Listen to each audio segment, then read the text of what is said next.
Welcome to the Shootin' Show. Stand by for shots fired. Hello, I'm Johnny Rowland, your host of the Shootin' Show, and welcome again to today's program.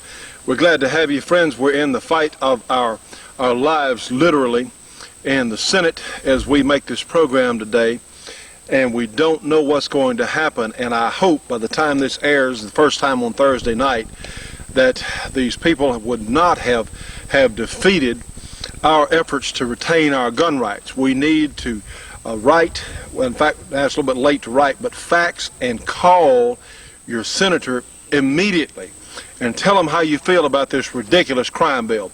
Because, friends, there are things in this crime bill that are absolutely horrendous, not only to us as gun owners, but to us as citizens of this country. It's outrageous, some of the things that these people are trying to force through. You know, this is not an assault rifle. This is a Colt Sporter semi-automatic carbine. That's, in fact, what it is. Yet these people who literally want to take away everything that goes bang from us, the American citizen, are calling this an assault gun, whereas the semi-automatic rifles have been around for around 100 years. It is outrageous, friends. They have got to be stopped. Remember, every right that we lose is a whole lot harder to get it back. And I told somebody earlier this week, we didn't get in this mess overnight, and we probably won't get out of it overnight. But friends, we have got to make a stand. The time is now. The time is not next year or next month or sometime down the road. The time is now. And even if we lose on the crime bill, if they manage to ram this thing through, what we have got to do is we've got to call those representatives, we've got to call those senators and the ones who voted for it and say, you know what, we're coming after you come election time. We're gonna take them out of office. It's got to be done.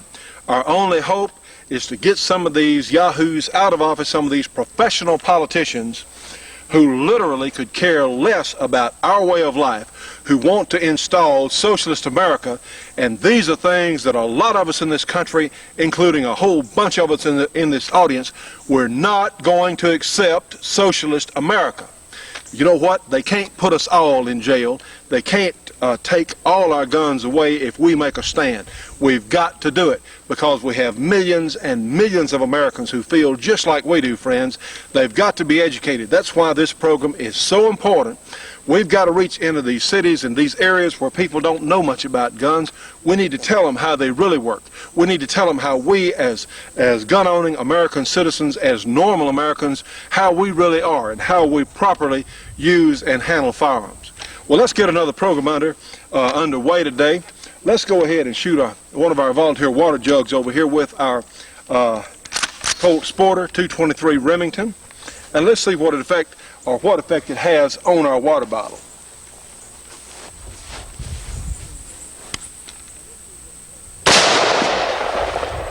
Okay, not too bad. Knocked it off the post. Well, let's try something else.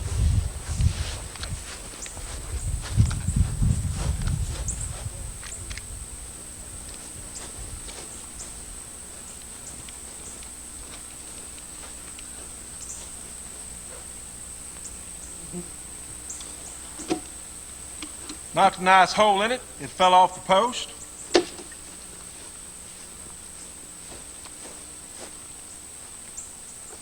How about a garden variety 12 gauge shotgun, double barrel? And double barrel shotguns have been around since way back in the 1800s. In fact, shotguns, double barrel shotguns have literally been around hundreds of years in various incantations. Same drill. Let's see how the water bottle likes the left barrel of this 12 gauge shotgun. You see, friends, this is what it's all about. You could obviously see that this shotgun with buckshot hit that water jug a whole bunch harder than that 223 full metal jacket military type bullet. You see, friends, this is what they want. They want anything that's effective, anything that goes bang, even this double-barrel shotgun. And this is an old gun right here. It's been around our family for a long time. See, that's what it's all about. When crimes are committed, and less than 1% of all gun crimes are committed with semi-automatic rifles of any type, why would they be so desperate to take those away? Well, we can tell you why. And what they're really after is everything that we have that goes bang, because at that point, when they get all the firearms away from us, we as citizens could no longer stand up against, say, a national police force.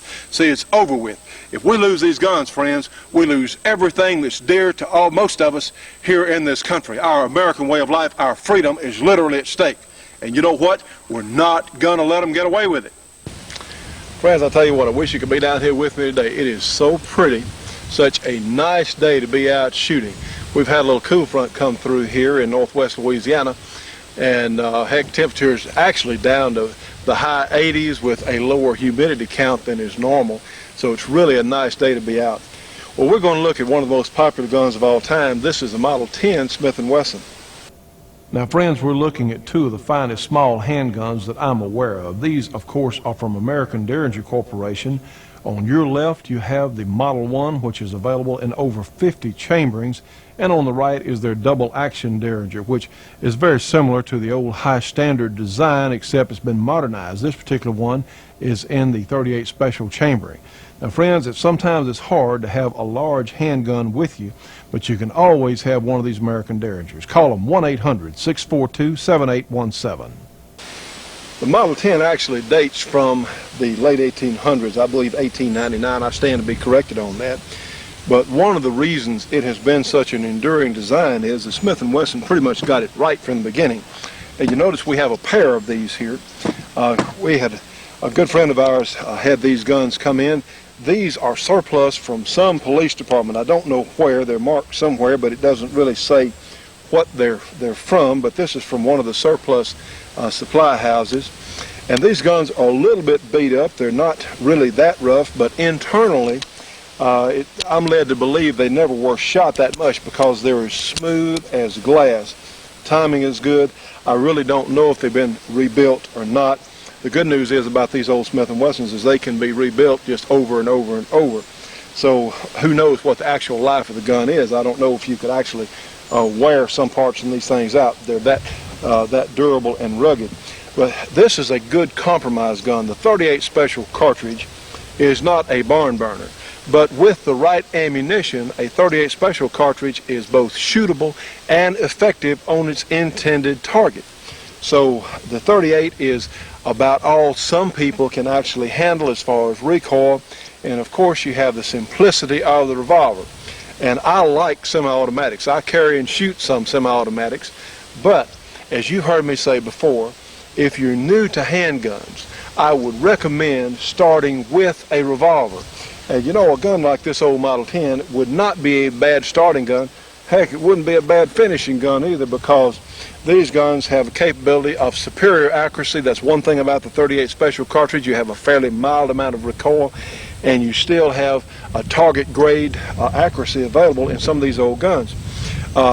This one has the lighter barrel, and that's one of the advantages that people saw in these guns. It was a lightweight package. It was easy to carry.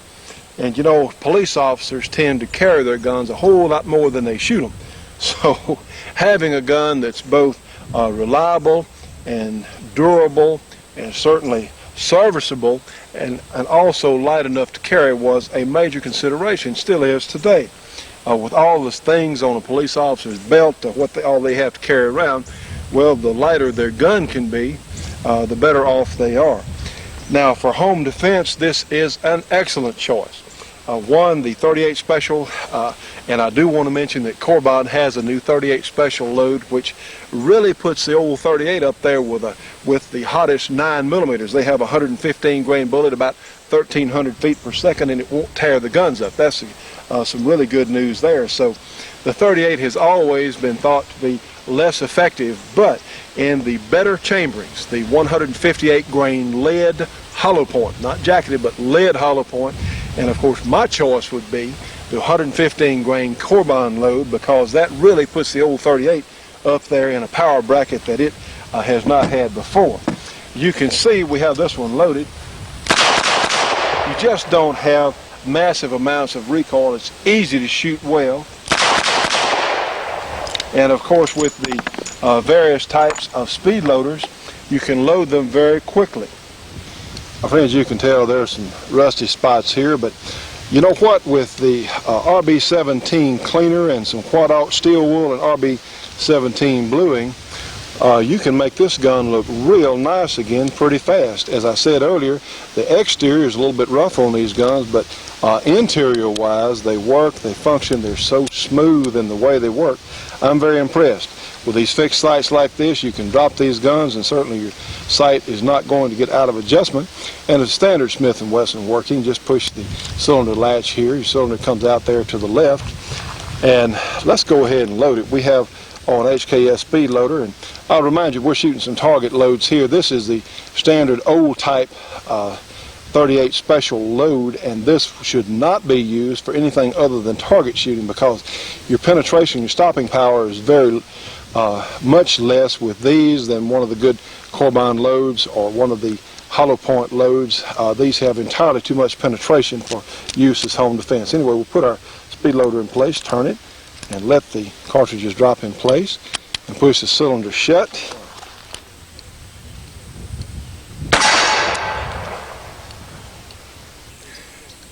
You know, friends, a lot of people would call the revolver obsolete. Well, nothing is further from the truth. A revolver is anything but obsolete. For most people out there, especially people that are not going to take the time to learn how to use the semi-automatic, the revolver is probably the best choice. And as far as firepower goes, we need to concentrate more on hitting than number of shots expended. And no, don't get me wrong, I certainly do like and enjoy semi-automatics and occasionally carry one. But the revolver is just a different concept. Now then, if you're worried about firepower for the cost, for what these Model 10s and some of these surplus guns are going for, you can buy 2 or 3 of these for the price of one of the new semi-automatics. And they're absolutely good training guns, they're good home defense guns, they're good for about anything you want a revolver to do as long as you pick that proper loading. You can train someone to shoot a larger revolver starting off with one of these. If you want to move up to a 41, a 44 Magnum, or a 357, well, this is a good starting revolver because of the wad cutter loads that are available that are so mild. And now with the new Corbine loading, well, it takes 38 Special into another category of defensive rounds. So, and always remember, if you're worried about more shots than 6, well, you can do like the New York City Police used to do and just carry a backup Model 10. So let's see what, let's say we wanted more than 6 shots. It might look something like this.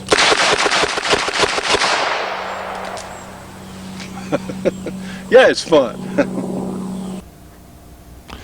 The Shootin' Show will be right back after this break for your local cable company or TV station. Now, friends, let me remind you, on our Thursday night broadcast on G4 Channel 23, we're moving on September 1 back to Channel 7. So please, you engineers and at the TV stations and cable companies, please take note because we will be moving to Channel 7 starting September 1. This will not affect our outdoor channel broadcast. It'll still remain the same. But for our Thursday night viewing audience, whether you're a home viewer or at a cable company or TV station, we are moving back to G4 Channel 7 starting September 1.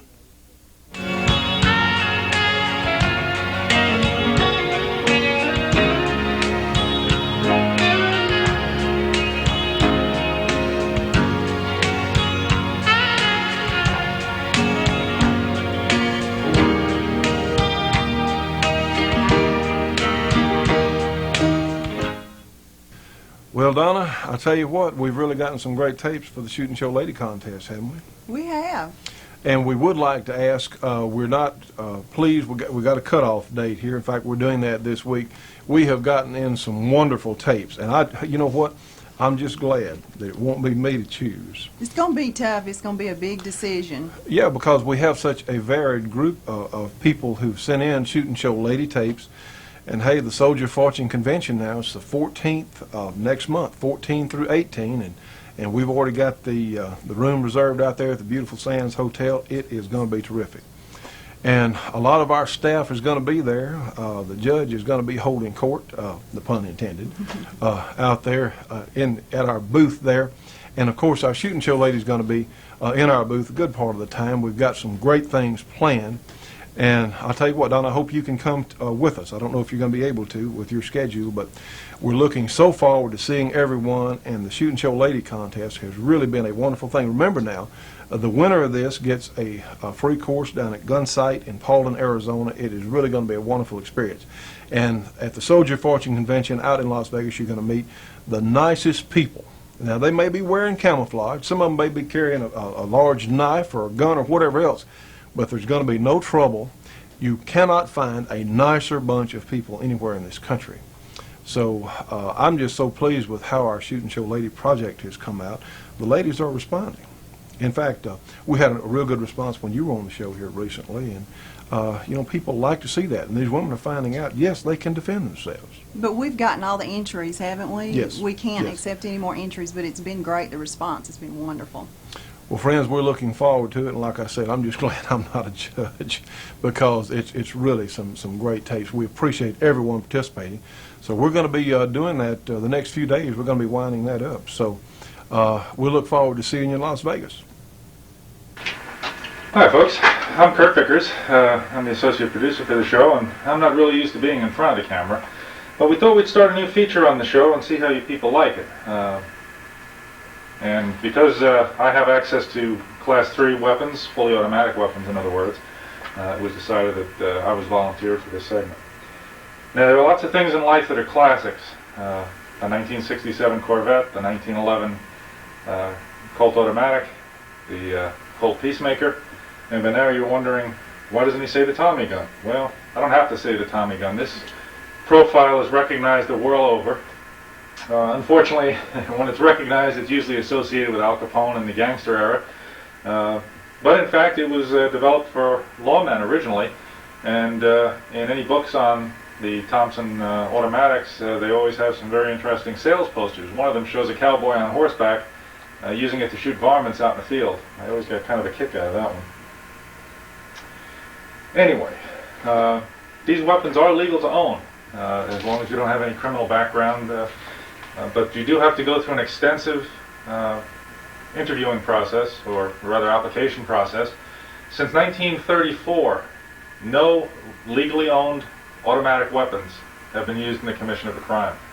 I think that speaks well for machine gun owners, and it also speaks towards the 1986 gun bill, which outlawed further manufacture of automatic weapons for private possession.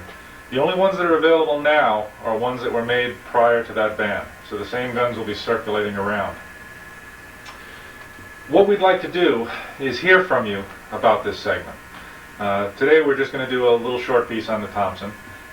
What I would like to know is, do people just want a quick thumbnail sketch of the guns that we'll feature and then see them shooting? Because any automatic weapons fire is exciting. It's especially exciting for me because I'm the one that gets to shoot them. But it's also exciting to watch. Or are people interested in a lot of the technical details on how the gun functions, on how the gun field strips? Because surprisingly, most of these submachine guns are very, very simple mechanisms inside. Now, as far as a couple of quick technical details, what I just referred to was a submachine gun. A lot of people don't understand the difference. What's a machine gun? What's a submachine gun? It's very simply explained. A submachine gun is a fully automatic weapon that fires a pistol caliber, whether it be 380, 9mm, 45. A full-size machine gun fires a battle cartridge, a rifle cartridge, whether it be 303, 308, 8mm, 30-06, or 50 caliber. Now the Thompson is what is called a first-generation weapon. That has nothing to do with the age of the weapon, because the Uzi carbine, which is also recognizable and is a recent manufactured weapon, is also considered a first-generation weapon. Now what that means is it fires from the open bolt. What does that mean? Well, without getting too technical, there is no firing pin, as is commonly understood. What we have is a flat bolt face with a little projection on the front of it. When the bolt slams shut, that little projection hits the primer, fires off the shell, and the gun recycles.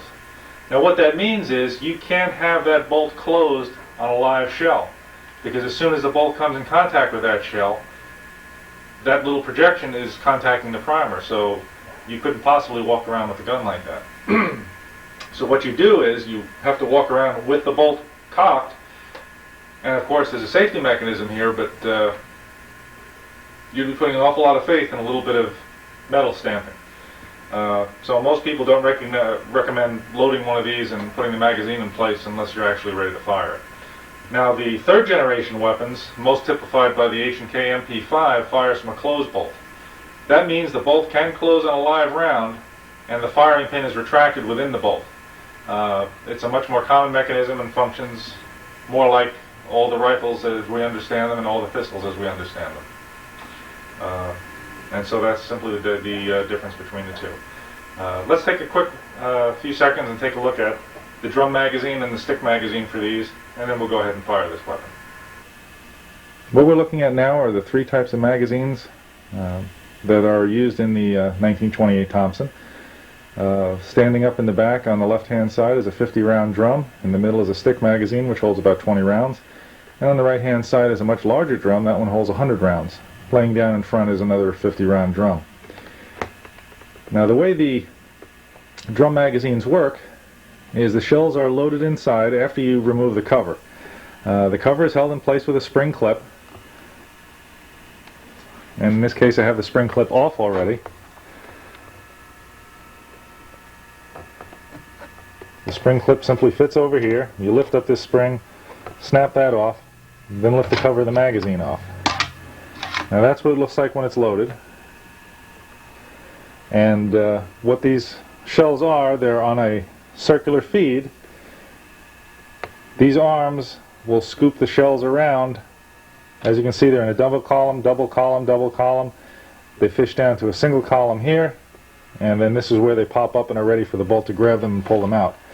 Once the cover is in place, that spring clip then functions as the winding mechanism. Now you can't see it very well, but it does say on here, wind 9 or 11 clicks. That tells you how many times this thing is meant to wind it. On the bigger magazine,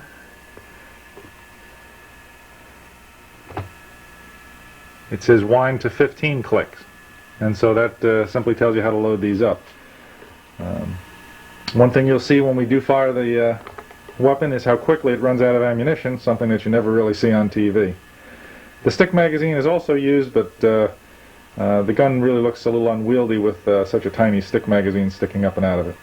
Well, we've talked about firing this gun several times now. I think it's time to go ahead and do it. As promised, here's what the 1928 Thompson looks like in action.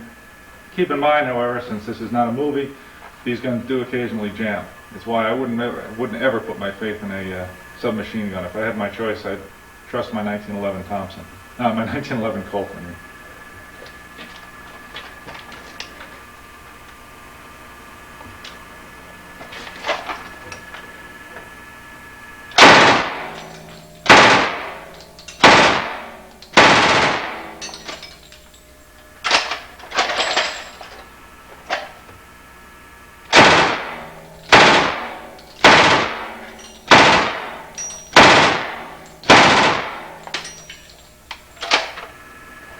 And that's it. As I said, they do run out of ammunition. This gun fires approximately 600 shells per minute. And as you can see, it doesn't last very long. And we did have one or two slight jams. Well, actually not jams, failure to fire. That's surplus military ball ammunition that I was using. Sometimes the primers are a little hard, and when the bolt slams shut, it oftentimes doesn't fire it off. The way I could tell the difference is simply cocking the handle, kick that shell out. If it had jammed because two shells had caught up, I would have sit here fiddling with it for a while trying to shake that shell out of there. But that's the Thompson 1928 model. Now, friends, we are extremely pleased to be working with one of the finest magazines that you can find in the United States today, and it's called The New American. And the April 4 issue, which you see on your screen, covers issues like Toward a Police State. Using a national epidemic of crime and violence as their justification, media pundits and collectivist politicians are aggressively campaigning to disarm private citizens and strengthen federal law enforcement powers. Yes, friends, this is our type of magazine, mostly because it's true. Now, these people at the New American Magazine are making a special offer available to the Shootin' Show audience for $22 for a 6-month subscription, including the April 4 issue here, which deals with gun control and the things that go on with the politicians in Washington on how they're literally trying to disarm the United States population. Now, trust me on this one. If you're a gun owner, you need to get this issue of the New American. And friends, this magazine comes twice a month. This is really a bargain. They cover all sorts of subjects, such as the Somalian quagmire, as you can see. And how about national service, if you really want the true picture of what this national service is all about. How about the conservative index for the 103rd Congress, subjects like terror in Haiti, the real Aristide. How about Bill Clinton and a question of character, which is most important to most of us, certainly as conservative Americans. And here's a tremendous article on the New World Army. Now, friends, this is one of the finest publications that I think you could find in print anywhere today. It is really a bargain. $22 for 6 months of the New American Magazine. And remember, this is 13 issues, including this powerful gun control issue. And friends, I don't think you'll be disappointed. In fact, if you want to be informed about what's going on in the United States and all sorts of issues that are so important to every last one of us who are really patriotic citizens, you need to start getting the New American. Now, to get it, you can call them at 1-800-727-TRUE, and those numbers are 8783, 1-800-727-8783, and be sure and tell them that you saw it here on the Shootin' Show. It is such an important publication for our time, friends, and to really be informed, if you want to know the truth about what's going on in this country and around the world, again, you need the New American. 1-800-727-TRUE 8783, the New American. You know, friends, it's rare in any field of manufacture that one particular company has a clear-cut advantage over the others. Well, in this case, it's Corbin Ammunition, Corbin Bullet Company, because they make the best handgun, long gun, and even some specialty caliber ammunition that's been real hard to get in the past. If you really want your handgun or rifle to perform at their absolute best, you need to find some Corbin ammunition. For information on where you can get Corbin, information on their product line, call them. Corbin Bullet Company, 1-800-626-7266. Again, give them a call. It's a free call, 1-800-626-7266. Trust me on this one. Corbin is the best there is. The Shootin' Show will be right back after this break for your local cable company or TV station. Now, friends, let me remind you, on our Thursday night broadcast on G4 Channel 23, we're moving on September 1 back to Channel 7. So please, you engineers and at the TV stations and cable companies, please take note, because we will be moving to Channel 7 starting September 1. This will not affect our outdoor channel broadcast. It'll still remain the same. But for our Thursday night viewing audience, whether you're a home viewer or at a cable company or TV station, we are moving back to G4 Channel 7 starting September 1.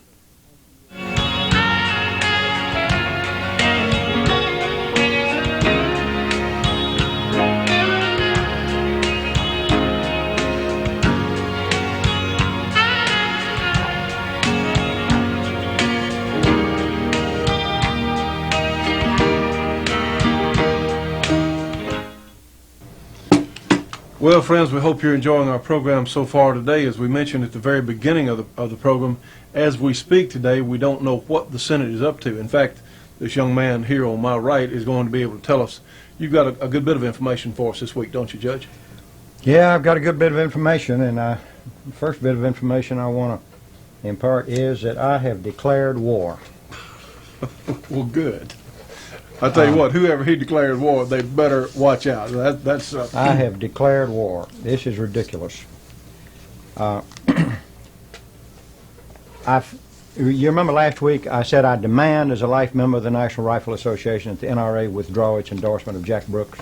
I don't know how many of you all saw Jack Brooks on C-SPAN, but he was leading the House in the debate against, in favor of the crime bill, in favor of the gun ban. That's the thing I'm concerned about. Of course, the crime bill's full of pork anyhow. including a little over $10 million for Jack Brooks's district, which incidentally they took out in the conference committee. And guess what? They put it right back in the Department of Treasury appropriation, so Jack Brooks still gets his payoff. Okay, let's talk about politicians. United States Senate. Virginia, Oliver North. He's our man there. His opponent, Charles Robb, got a $1,000 check from Handgun Control Incorporated. That ought to kill him as far as we're concerned. Figuratively speaking, of course. Oh, naturally. In Pennsylvania, Rick Santorum, a Republican. Now, we've had some correspondence from Rick Santorum. haven't We have, on the program. Yes. and if he replaces Harris Wofford in the Senate, the entire country will benefit. The architects of Wofford's win over former Attorney General Thornburg in 1991 was just tragic, and a Santorum win here could be an omen of favor for another kind of anti-gunner that's in the White House. Those are the two senators that I've got this information on, but I want to give you another one too. That's Kay Bailey Hutchinson. Now, I'm not happy with Kay Bailey Hutchinson, but her opponent is so vehemently anti-gun that I've got to go with her. I just didn't like being told one thing when I knew it was another. In the House of Representatives, just anybody versus Dick Sweat in New Hampshire. There are 10 opponents against him, and you remember Dick Sweat is a guy that wore a bulletproof vest at a press conference, saying that he was wearing it because he was afraid of what the pro-gunners would do to him. Of course, he had his family there, so he wasn't very worried.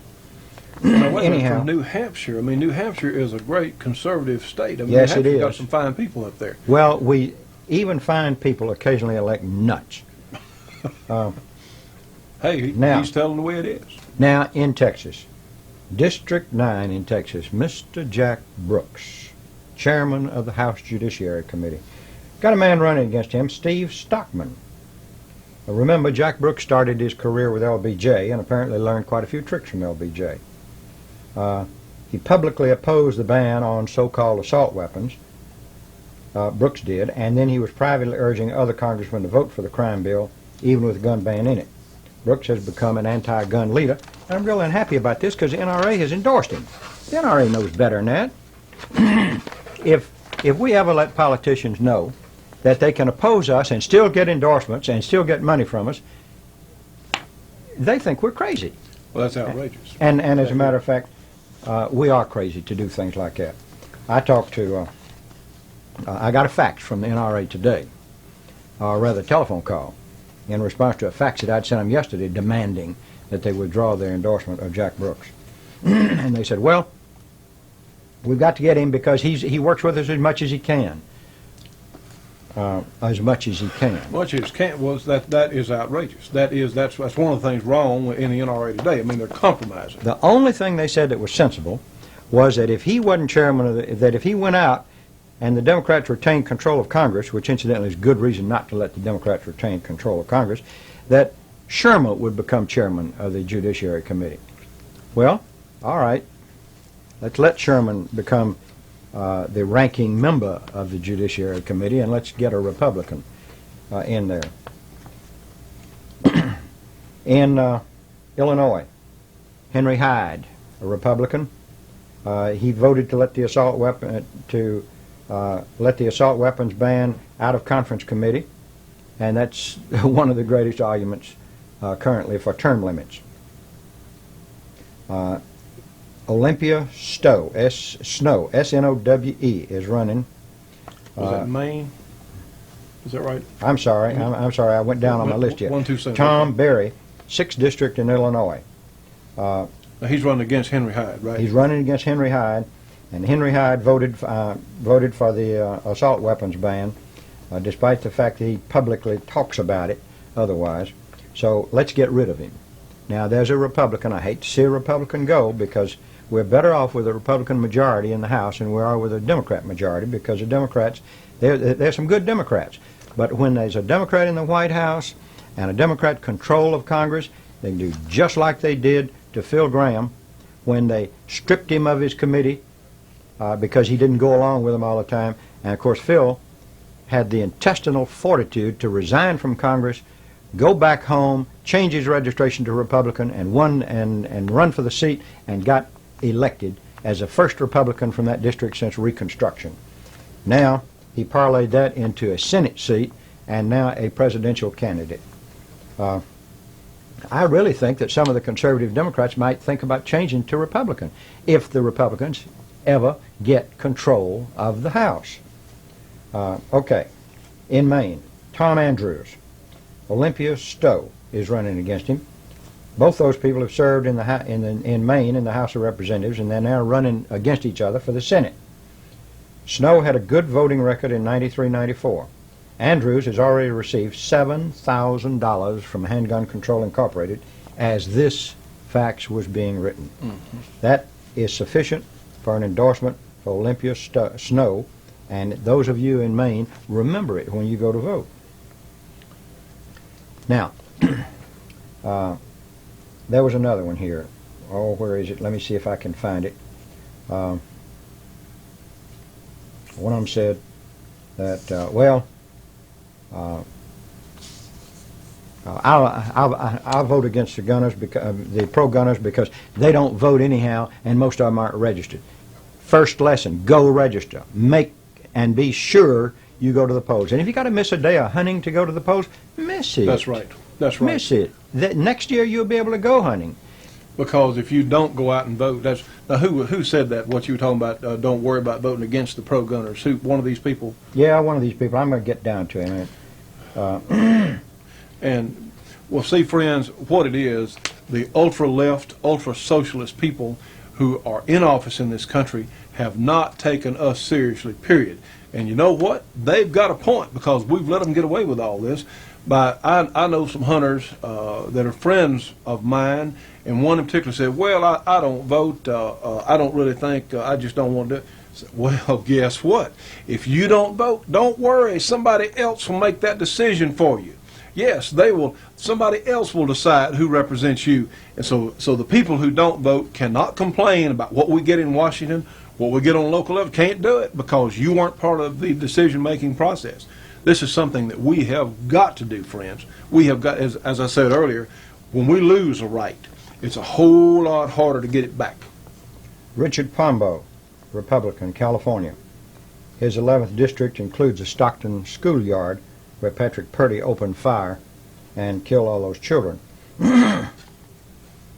Now, Pombo knows that gun control didn't stop Purdy and has voted that way.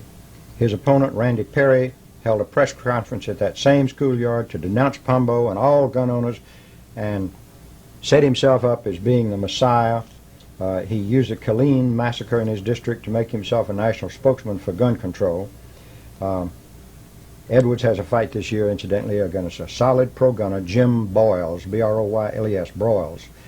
And Pombo, as a Republican in California 11th District, won't play politics with your rights. Just support him. Now, who in Texas? Texas, 16th District, Bobby O-R-T-I-Z, Ortiz. I guess I'm pronouncing that, Ortiz. Incumbent Ron Coleman was featured in the book Hill Rat as a perfect example who is a congressman without principle while staying in office. His pro-gun votes are calculated. Ortiz would vote pro-gun much more often simply because he believes in the cause. So, in the 16th District of Texas, Bobby Ortiz. Bobby Ortiz. In the 8th District in Indiana, John H-O-S-T-E-T-T-L-E-R, Hostetler. The incumbent, Frank McCloskey, is one of Sarah Brady's pets. Hostetler would be one of her worst foes. The district went for president just exactly as the national election did, 43% for Clinton, 40% for Bush, 18% for Perot. This will be a race to watch on election night. If McCloskey, who won re-election by just 4 votes in 1984, loses, anti-gun Democrats everywhere will be an endangered species. Oh, good. In the 6th District of Maryland, Roscoe Bartlett. Now here is a great man. He is everything a pro-gunner can expect from a congressman. Although his state has sent many anti-gunners to Congress, it's benefited the entire country by sending Roscoe Bartlett. Bartlett is a prime sponsor both of the Citizen Self-Defense Act and the felon check bills pending in this Congress. With a few new allies, Bartlett could force Congress to start voting on our agenda for a change and straighten this whole mess out. Now, some other races to watch. In Virginia, Steve Fast, F-A-S-T, has pledged to vote in Washington the same way he talks in Virginia. If Butcher, B-O-U-C-H-E-R, Butcher loses, a lot of other Democrats will learn the danger of playing the Washington game. Challenger Jim Burkhout in the Southern District in, let's see, SDAL. What does that mean? Southern District of Alabama, I guess, huh? A-L. That's not Alaska. Must be Alabama. Must be. Incumbent Tim Johnson didn't think anybody would notice if he voted for the rule that allowed the ban on some assault weapons to be voted on, so long as he voted against the ban. That vote against the ban was Johnson's only pro-gun vote this term. Challenger Jan Burkhout, B-E-R-K-H-O-U-T, won't have to play games to try to look pro-gun. Burkhout is pro-gun. Vote for Jan Burkhout. North Carolina, District 2. Redistricting has made Jesse-crats, that's Jess Helms supporters, bless his heart, the key to victory here. David Funderburk, a Second Amendment stalwart, may well benefit from their votes. There are a lot of others. In fact, I may have said Alabama. That could be South Dakota. That's SD on Tim Johnson, and we will look that up. And those of you who live in, and I'm not sure what their code is there, that could be South Dakota for that, and we will look that up, yes. Let me tell you about Gun Owners of America. They are really a great organization, and they don't piddle-paddle about this thing. They need support. They need money. They need not just membership money, they need PAC money. I sent them a fax yesterday. Hello, friends. I'm out here practicing for one of the most fun hunting sports that you can imagine.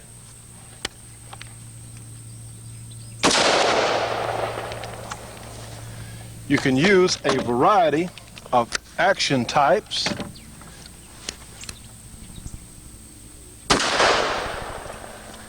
You have access to year-round hunting, some cases no limits, and you get to use a variety of guns. Well, you know what I'm talking about is a sport of varmint hunting. And we need to introduce you folks to varmint hunting. A lot of us have been doing it for years and didn't know what to call it, but we especially need to introduce you to the Varmint Hunter magazine. You know, friends, varmint hunting is one of the fastest growing shooting sports in the world. In fact, the Varmint Hunters Association, they have members in all 50 states and 19 foreign countries. Now, their magazine focuses on varmint hunting and super accurate reloading and shooting techniques. Plus, there's a lot of humor, a lot of interesting cartoons and humorous articles in the magazine. Incidentally, the magazine is large, it's very high quality, and something I think you're really going to enjoy reading, and it's published quarterly. It's only $24 for an associate membership in the Varmint Hunters Association. And look, for information, now you ought to do this. If you're a dedicated shooter, this is something I think you're really going to enjoy. For information on the Varmint Hunter magazine and the Varmint Hunters Association, call them at 1-800-528-4868. Again, 1-800-528-4868. Be sure and tell them you saw it on the Shootin' Show. The Shootin' Show will be right back after this break for your local cable company or TV station. Now, friends, let me remind you, on our Thursday night broadcast on G4 Channel 23, we're moving on September 1 back to Channel 7. So please, you engineers and at the TV stations and cable companies, please take note, because we will be moving to Channel 7 starting September 1. This will not affect our outdoor channel broadcast. It'll still remain the same. But for our Thursday night viewing audience, whether you're a home viewer or at a cable company or TV station, we are moving back to G4 Channel 7 starting September 1.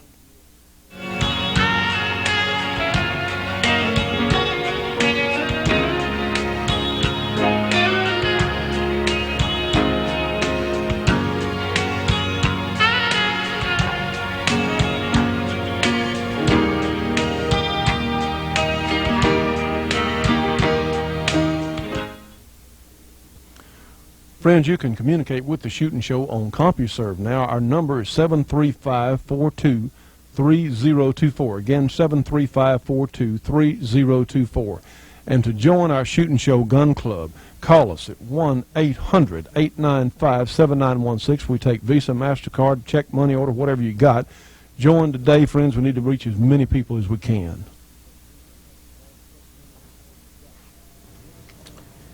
Well, as I was saying, if you'll supply me, as I told Gun Owners of America, if you'll supply me with a list of congressmen who need to be defeated and whose opposition has even a fair chance, I'll see they get exposure on the Shootin' Show tomorrow night.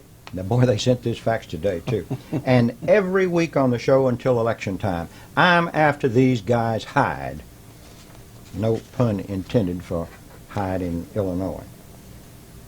And I told them, keep up the good work. I appreciate their faxes. They have been sending me faxes almost every day.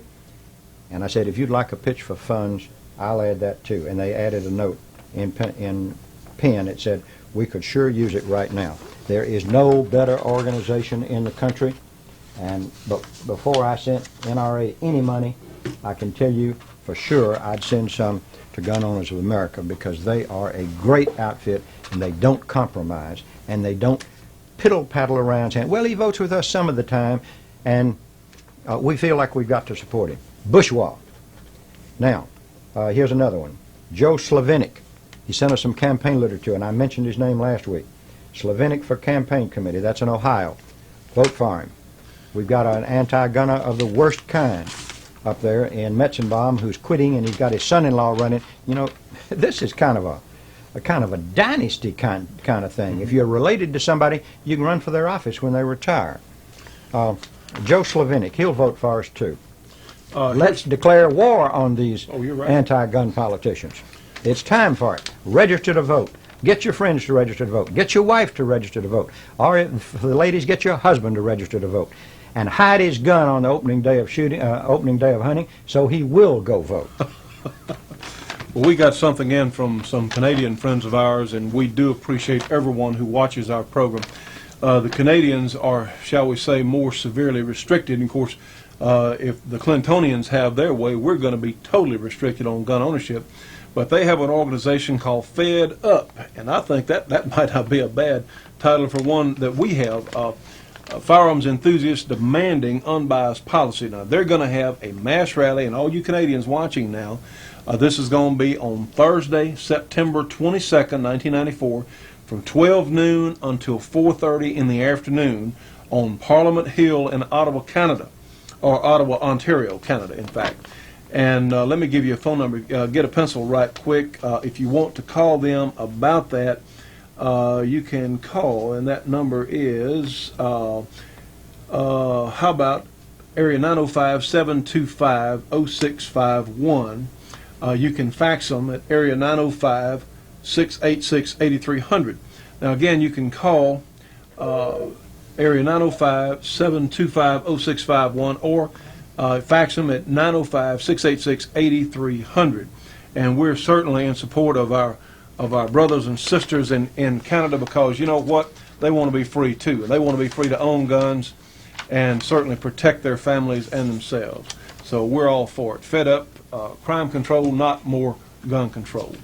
Well, sir, you have anything else you want to add? Yeah, I want to remind everybody about this health bill. They got a bill in there, and here's some carbine ammunition. Which is, by the way, the best ammunition money can buy. Carbine. Here it is, one shell, probably costs about 40 cents, maybe 45 cents, since it's premium ammo. For the price of 3 or 4 shells, less than a clip, you can help somebody. And if you want to send it to us at the Shootin' Show for our Christmas fund, do it. If you want to send it to Gun Owners America, it'll do just as well. And we've got Gun Owners America address. I haven't given it to you. The fact is I don't have it right here. But we'll get it. we will get it on to Gun Owners America, believe me. And incidentally, you know what this something- box of ammunition will cost if the health bill if the passes. health bill passes? 100 times what it costs now. If it's $20 now, there are 50 shells in here. It'll cost $2,000. Absolutely ridiculous. Friends, they've got to be stopped. You can join our Shoot and Shell Gun Club today and certainly help us stay on the air, help us reach more people, and we have only begun to fight, friends. These people cannot get away with literally destroying and taking over our country. And you can bet, here on the Shooting Show, we're going to do everything that is humanly possible, certainly with your help. And we're going to win this thing. It's not going to be overnight, but doggone it, we are going to win it.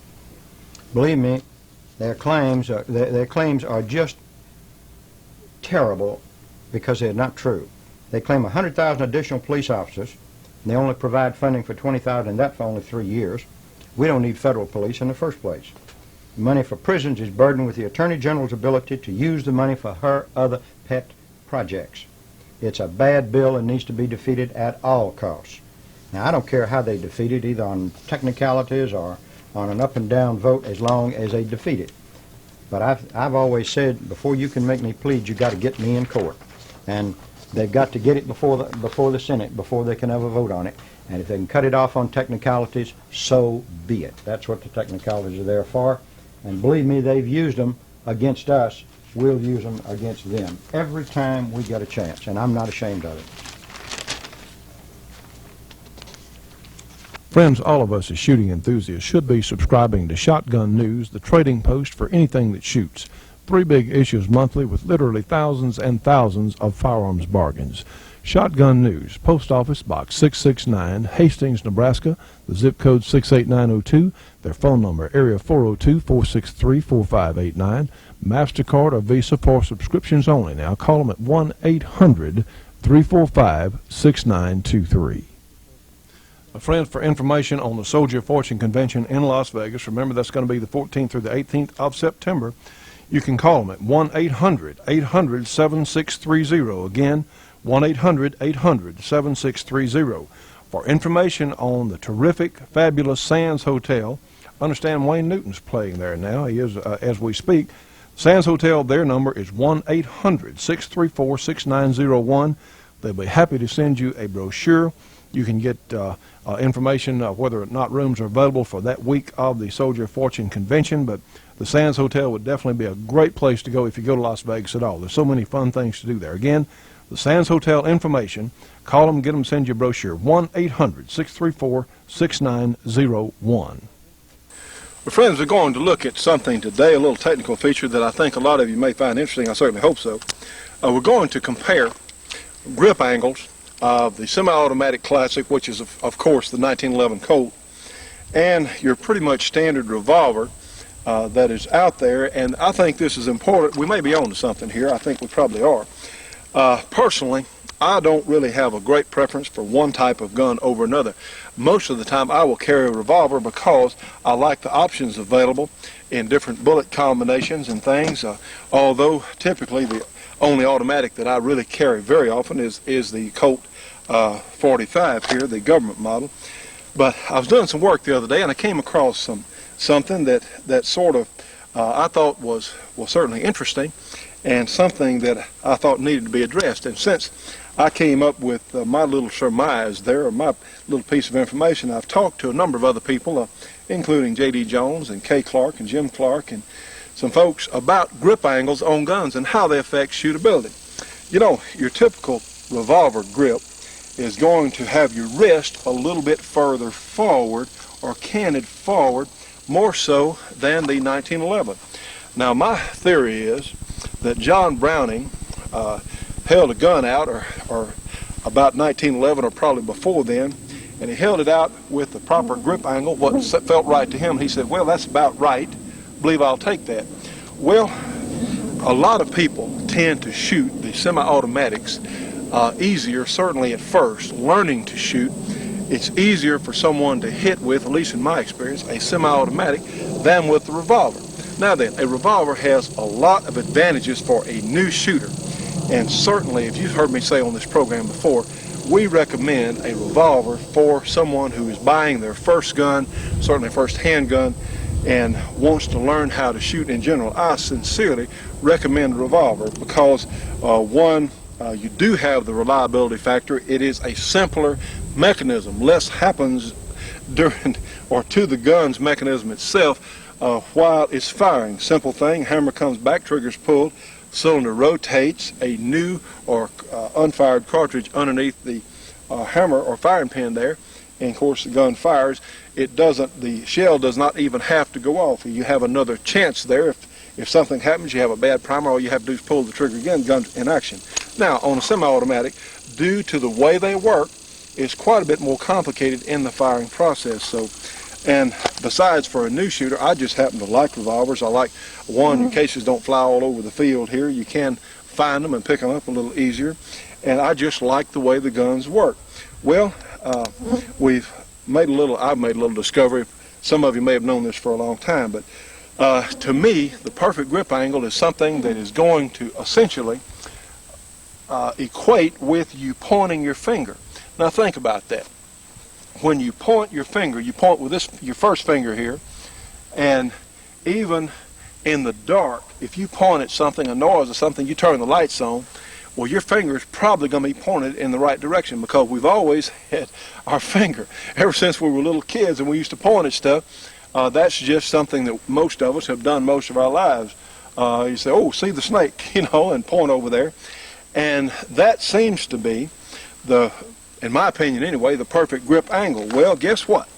When John Browning designed this government model Colt, essentially you'll find that when you have a proper grip, the barrel is parallel with your pointing finger.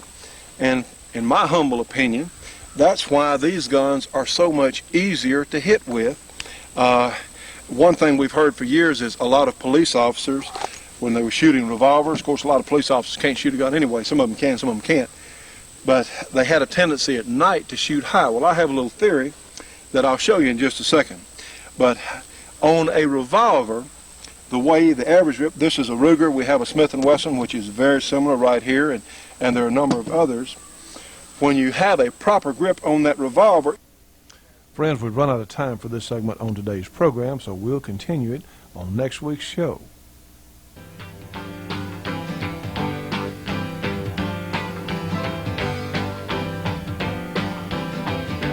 Well, friends, it's happened again. We've run out of time for today's program. From Kurt, the judge, myself, we want to thank everyone for being with us for today's program, and we look forward to seeing you on the next Shootin' Show.